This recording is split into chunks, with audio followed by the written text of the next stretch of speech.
Salam alaikum. Bonjour les amis.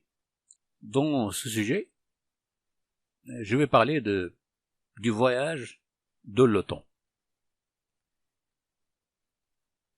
C'est un sujet qui intéresse beaucoup de gens. Beaucoup parlent du voyage de l'OTAN. Et avant de parler du voyage de l'OTAN, on va parler du temps. On va voir qu'est-ce que c'est que l'OTAN.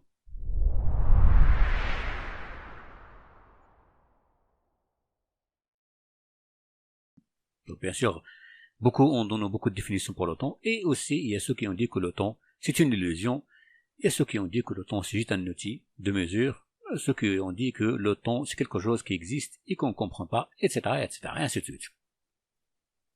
Et le voyage de l'OTAN. Qu'est-ce que ça veut dire le voyage de l'OTAN? On va, pour répondre à cette question, on va parler d'abord du voyage de l'espace. Alors tout le monde sait ce que ça veut dire le voyage de l'espace. On a un espace. Et bien sûr, l'espace, ce qu'on dit espace scientifiquement, ça ne veut pas dire tout simplement en dehors de l'orbite terrestre. Hein? Non, un espace. Chez vous, il y a un espace. Bien, sur Terre, c'est un espace. Un verre dans lequel vous buvez quoi que ce soit, c'est un espace, c'est un conteneur dans lequel il y a de l'espace, et ainsi de suite. Donc l'espace, que ce soit sur Terre ou en dehors de l'orbite terrestre. Qu'est-ce que ça veut dire déjà, le déplacement dans l'espace?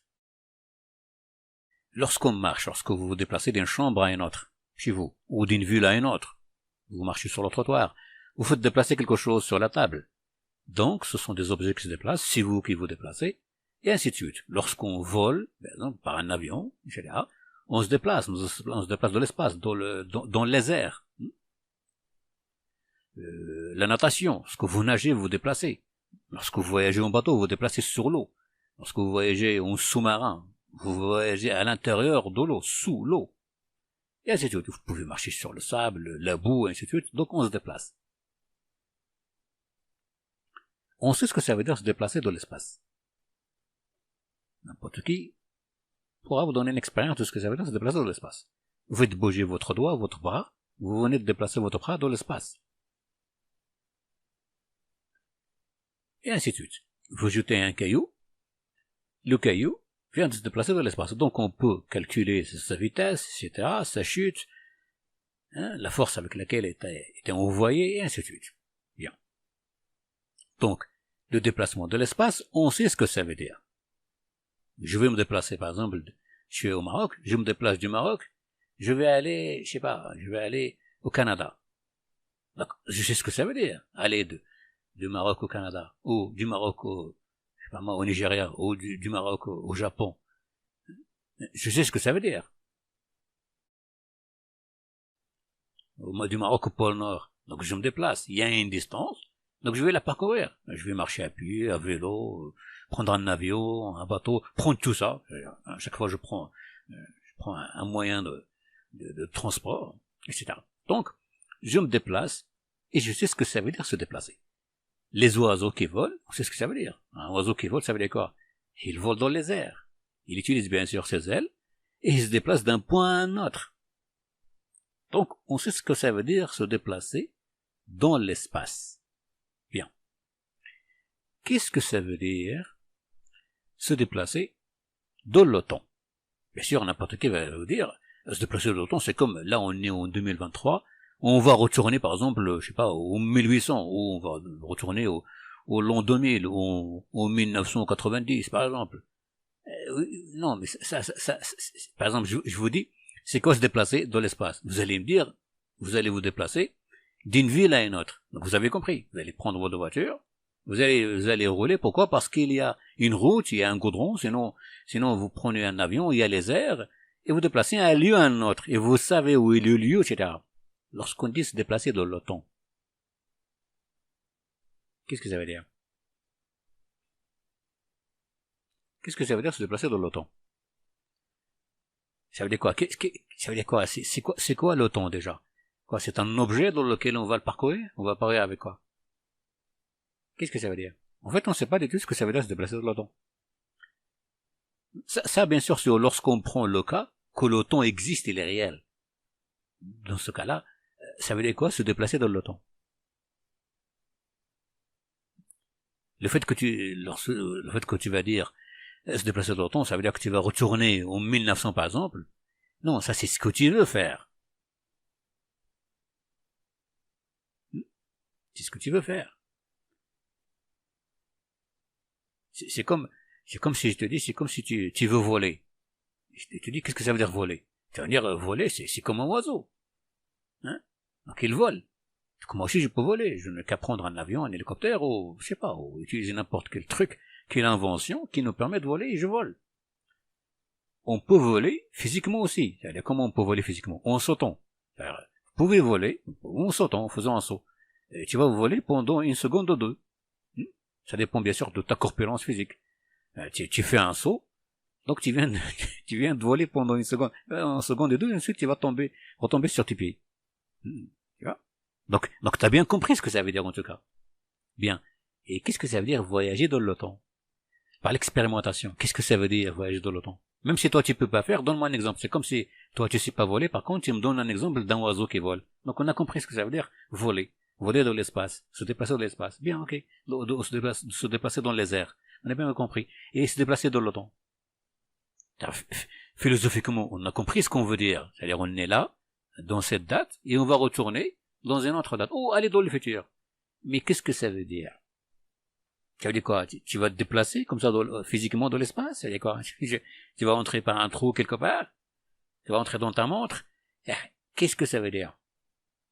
Vous voyez, on ne sait pas ce que ça veut dire. En réalité, on ne sait pas. En réalité, on ne sait même pas si le temps existe ou pas. Bien sûr, il y a beaucoup de théories, il y a beaucoup de divergences. Il y a ceux qui disent que ça existe, il y a ceux qui disent que ça n'existe pas, il y a ceux qui disent que c'est juste un outil, etc. Bien. Revenons maintenant au temps lui-même pour voir est-ce que le temps existe ou pas. Prenons le cas que le temps n'existe pas. Il n'existe pas. Bien. Admettons, ou supposons que le temps n'existe pas. Vous, ou toi, tu es là. Bien. C'est-à-dire, on va parler de ton grand-père. On va parler de ton grand-père. Ton grand-père. Okay. Il a existé. Bien sûr, ici, je viens d'utiliser le temps ici. Il a existé, c'est-à-dire. Parlons de ton père, donc. Donc, si toi tu existes, c'est parce que ton père existe. Et ta mère, bien sûr. Et si ton père ou ta mère existent, c'est parce que tes grands-pères ont existé. Ton grand-père et ta grand-mère, bien sûr. Sinon, tu peux pas exister. Sinon, tes parents ne peuvent pas exister. Bien. Donc, on va parler de ton grand-père. Ton grand-père, elle est là. Bien. Ok. Le temps n'existe pas. Comment on va parler de toi? Car ton grand-père, elle est là. Ok, d'accord. Ton grand-père, elle est là. Ça veut dire, on doit attendre à ce que tu vas apparaître, ou je sais pas. On doit attendre, parce que si on dit attendre, on vient d'utiliser le temps. Si on dit on doit attendre, donc on vient d'utiliser le temps. En réalité, si on n'utilise pas le temps, on peut pas t'attendre. Donc tu n'es pas là. Bien sûr, ça, si on commence avec ton grand-père. Et du coup, dans ce cas-là, pour que tu existes, on va dire ton grand-père est là, toi aussi. Et ben, dans ce cas-là, ton grand-père, c'est pas lui qui a donné la naissance de ton père pour qu'il donne ta naissance. Donc, tu as existé sans ton père et sans ton grand-père. Le problème, il est là. C'est tout. On va rester bloqué. Sinon, tout le monde devait exister en même temps. C'est-à-dire, on va prendre aussi le cas du soleil et de la terre. On va dire que le soleil et la terre sont là, malgré le fait bien sûr que le soleil s'est formé avant la terre. On va dire que le soleil et la terre sont là. Ok, d'accord, bien. Et l'être humain? C'est-à-dire, on doit attendre. Et le problème, est-ce qu'on doit attendre? Si on attend, on vient de faire exister le temps. Mais l'être humain, il est là, l'être humain. Donc on doit dire, le soleil existe, la terre existe, l'être humain existe. Ce qui est physiquement impossible. Pourquoi? Parce que, je sais pas, tu existes à quel moment, je sais pas, et le soleil, et la terre, par exemple. Est-ce qu'il a pris le temps d'exister, ou il a existé d'un coup? Où sont passées toutes les étapes de l'existence de la terre? Parce qu'à un moment donné, la terre n'était juste sous forme de cailloux, d'un bouillonnement, hein, de gaz, etc., dans lequel on ne peut pas vivre. Autrement dit, si on dit que le temps n'existe pas, la réalité n'a aucun sens. N'a aucun sens, ça tient pas. Et en plus, bien sûr, là, j'ai commencé par ton grand-père. Ensuite, là, je commençais par le soleil, etc. Non, mais on peut commencer par carrément le début de l'univers. On va dire, si on dit que le temps n'existe pas, donc, même le commencement de l'univers n'est pas. On va dire juste, il y a l'univers, il y a tout, ouais, hop, c'est fini. Il y a tout le monde là-dedans. Tout. Ça n'a pas de sens, c'est-à-dire, on peut pas échapper au temps. Et au temps, le temps donne raison à l'existence, à la réalité. Donc la réalité dépend du temps. L'existence elle-même dépend du temps. Et donc le temps donne un sens à l'existence, ou fait exister la réalité. Je dis comme ça, moi j'ai une preuve, hein, je philosophe un petit peu, à ma manière. Et du coup, de cette façon, si on enlève le temps, l'existence n'a aucun sens, ça tient pas, rien ne tient. Par contre, si on ajoute le temps, le monde a un sens. La réalité est réelle. Et il a un sens, la réalité. Ça tient. Par ça, moi, je peux dire, bien sûr, j'ai aucune preuve, que le temps existe. C'est réel. Le temps, c'est quelque chose qui est réel. C'est quelque chose qui nous échappe, peut-être, de la définition, on ne sait pas ce que c'est, mais c'est quelque chose qui est réel. Sinon, les choses n'auront aucun sens. D'ailleurs, c'est pas que n'auront pas aucun sens. Je sais pas, pourquoi le soleil est là, la terre est là, et moi je suis là? Parce que si on ne dit pas le soleil d'abord, ensuite la terre, ensuite moi, là c'est bien. Donc on va dire que chaque chose a pris son temps, et l'être humain a pris son temps aussi. Mais si on dit le temps n'existe pas, donc on ne peut pas employer le mot ensuite, après, etc. On ne peut pas parler d'étapes. Et du coup c'est quoi? Le soleil, la terre sont là, et l'être humain aussi? Et où ça, dans quel lieu? Avec les gaz? Dans la planète Terre? Au moment où la planète bouillonne? Au moment c'est-à-dire au moment où, je sais pas, il y avait un astre qui a explosé, le soleil, avant même qu'il soit le soleil, il a explosé. À quel moment? Tu vois, on peut pas échapper au temps. On peut pas. Donc à chaque fois qu'on utilise ces mots qui sont liés au temps, en fait, ce sont des concepts. Ce sont des concepts par lesquels la réalité fonctionne. Et du coup, avec ça, on dit que le temps, il est réel. Sinon, la réalité n'a aucun sens. Il ne pourra même pas exister. Bien. Et autre chose, dans ce cas-là, le temps existe. Et comment on voyage dans le temps? Parce que le problème du temps ici, comme j'ai parlé ici, je n'ai dit que le temps existe que parce que je n'ai pas arrivé à comprendre la réalité, surtout pas plus. Parce que moi, je peux pas comprendre comment ton grand-père est là, ton père et toi, et ta mère, bien sûr, ta grand-mère, etc. Comment? Les deux grands-pères et les deux grands-mères, ton père, ta mère et toi, cher. Si on enlève le temps, ça n'a aucun sens. Mais justement, parce que je voulais donner un sens à la réalité, que j'ai ramené le temps. Autrement dit, on ne peut ramener le temps que lorsque on est dans la réalité. Bien. Est-ce que, dans ce cas-là, étant donné que la réalité du futur, ne l'avons pas, est-ce que le temps existe dans le futur? Le problème est là. Donc, si on appuie sur cette analyse, donc le futur n'existe pas. Autrement dit, le temps du futur n'existe pas. Tu peux pas voyager dans le futur. Tu peux pas aller quelque part. Là encore, attention, on n'a pas encore donné la définition de ce que ça veut dire se déplacer dans le temps. On va juste parler de cette façon que vous avez compris où est-ce qu'on veut venir, mais vous savez pas ce que c'est. Et ben, malgré ça, le futur, hein, le temps du futur n'existe pas. Pourquoi? Parce que le futur lui-même, cette réalité, nous ne l'avons pas vécu. Pas encore. C'est pas seulement pas encore, nous l'avons pas vécu. Non, mais sinon, la réalité. Et à chaque fois qu'on va vivre ce qu'on appelle le futur, en réalité, ce n'est pas le futur, c'est toujours le présent. C'est juste qu'on est en train d'avancer dans le temps. Et le temps avance avec nous. Mais est-ce qu'on avance dans le temps ou le temps avance avec nous? Et tout le problème, il est là. Et le grand problème, c'est que par exemple pour moi, le seul moment où je dis que le temps est obligatoire, c'est pour comprendre la réalité. Donc il faut qu'il ait déjà la réalité pour qu'il ait le temps. Il faut qu'il n'ait. C'est-à-dire, ils vivent ensemble. La réalité et le temps sont ensemble. Sinon, la réalité n'aura aucun sens. Bien. dire aussi, là, moi je parle ici, alors je n'ai qu'une preuve, hein, attention, c'est juste pour discuter. Dire aussi voyager de l'OTAN. C'est comme si on dit voyager dans l'espace. Prenons l'exemple de voyage dans l'espace, en matière de problème. Hein. Donc, le commencement de l'univers, ou ce qu'on appelle le Big Bang, cette théorie bien sûr, il est schématisé par ce schéma. C'est pas le même exactement, mais c'est un petit peu ça. Bon, on va dire qu'il y a le commencement, et ça c'est là où nous sommes, là où l'univers y est. Il est jusque là. Bien. Lorsqu'on dit voyager dans le futur, dans l'OTAN, j'ai l'impression, c'est comme si vous dites, on va voyager dans l'espace, bien sûr, on va prendre toujours la théorie aussi du Big Bang, et la théorie qui dit aussi l'expansion de l'univers, qui parle aussi de l'expansion. Plutôt le côté de le Big Bang qui parle de l'expansion. Donc l'univers est en expansion. Oui, d'accord. Imaginons que vous allez prendre une machine, et vous allez voyager dans l'espace, pas l'OTAN, dans l'espace, uniquement dans l'espace, dans l'univers.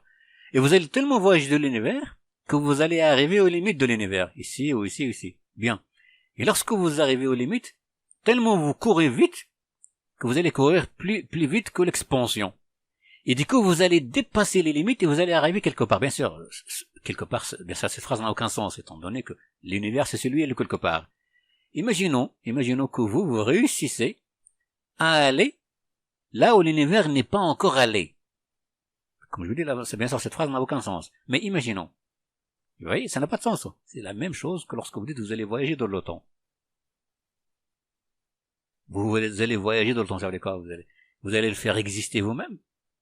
Et ensuite, tu vas nous attendre et on va te rejoindre. C'est comme c'est toi, dans le voyage de l'espace, tu vas dépasser les limites de l'espace, tu vas par exemple rester ici, et tu vas attendre à ce que l'expansion te rejoigne. Mais tu vois, ça n'a pas de sens.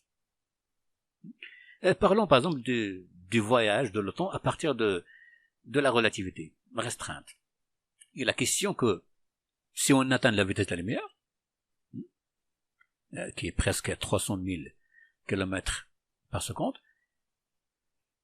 donc on peut voyager de l'OTAN, bien sûr, de cette façon qui dit que si tu voyages à cette grande vitesse, pendant une période, par exemple une année, toi tu auras une année de plus, alors que sur Terre, lorsque tu reviens, tu verras qu'il y aura plusieurs décennies qui se sont passées. Bien. Et du coup, tu dis que tu viens voyager dans l'OTAN, dans le futur. Le problème ici, c'est que, je veux dire, au moment où tu as voyagé dans le futur, tu nous as rejoints. Quoi? Tu nous rejoins. Pour nous, tu es juste allé quelque part, tu es revenu. C'est tout. Parce que c'est nous que tu vas rencontrer. Bien sûr, on a vieilli, mais c'est nous que tu viens de rencontrer. C'est pas que tu nous as laissés quelque part. Si tu nous avais laissés quelque part, là tu peux dire que tu as voyagé dans le futur. Alors, le problème où il est? C'est juste que biologiquement, il y a quelque chose qui t'est arrivé. Bien sûr, selon toujours cette théorie que personne n'a expérimenté, pour laquelle on n'a aucune preuve. Et là, toi, juste, t'as une année de plus, alors que nous, on a plusieurs décennies de plus. Bien. Donc à ce moment-là, est-ce qu'on peut dire que tu as voyagé dans le futur? Parce que déjà, tu peux pas revenir dans le passé. Parce que la théorie ne dit pas que tu peux pas, ne dit pas que tu peux revenir dans le passé. Pas du tout. Donc, tu peux pas. Autrement dit, le voyage dans le temps n'existe pas pour cette théorie. Par contre, apparemment, voyage dans le futur, selon cette expérience, existe. Mais cette expérience, lorsque l'on observe, c'est-à-dire, on a l'impression que ça parle pas de temps d'un côté mais ça parle de biologie. Ça ne parle pas de temps. Ça ne parle pas du futur, ça parle de biologie. On a l'impression que c'est une expérience biologique. Vous montez dans une machine, on l'accélère à la vitesse de la lumière, hop, t'as une année de plus. Nous avons plusieurs décennies de plus. C'est-à-dire, on a ralenti ton vieillissement. Je veux dire, c'est pas une expérience liée au temps, c'est une expérience liée à la biologie. Bon, bien sûr, ça c'est une petite compréhension, et c'est juste pour ramener un petit peu le débat sur cette question du voyage de l'OTAN, pour dire en fait le voyage de l'OTAN, on sait même pas ce que ça veut dire déjà, se déplacer dans le temps, on sait pas ce que ça veut dire. Le temps, pour moi, par exemple, ça existe, mais je sais pas comment le définir jusque-là, physiquement, je ne sais pas comment le définir. Et retourner dans le passé, je veux dire, c'est un autre sujet, parce que là, on doit dire que, je sais pas, de retourner dans le passé, c'est comme si, je sais pas moi, c'est comme si la réalité est stockée quelque part dans un tiroir, je sais pas, tu vas l'ouvrir et non, ça veut rien dire déjà, parce qu'on comprend pas ce que ça veut dire se déplacer dans le temps. Je veux dire que la clé pour comprendre qu'est-ce que ça veut dire le voyage de l'OTAN, c'est déjà de comprendre qu'est-ce que ça veut dire se déplacer dans le temps, comme on a compris se déplacer dans l'espace. Et le déplacement, est-ce que lorsqu'on dit se déplacer dans le temps, est-ce que c'est correct? Parce que le déplacement, c'est lié à l'espace. On peut dire que c'est une propriété de l'espace. On se l'approprie lorsqu'on est dans l'espace. On se déplace dans l'espace. Parce qu'on sait ce que ça veut dire. Bien. Mais le temps, on ne sait pas exactement ce que ça veut dire pour dire que la propriété de se déplacer, ça s'applique au temps. Vous voyez, le problème, il est là. Bien. Ça, c'est juste pour, je le dis, je répète, moi, je n'ai aucune réponse à vous donner. C'est juste pour le débat. La prochaine fois, je vais parler un petit peu de la contradiction entre le voyage de l'OTAN et la religion. Alors, je vous dis à bientôt.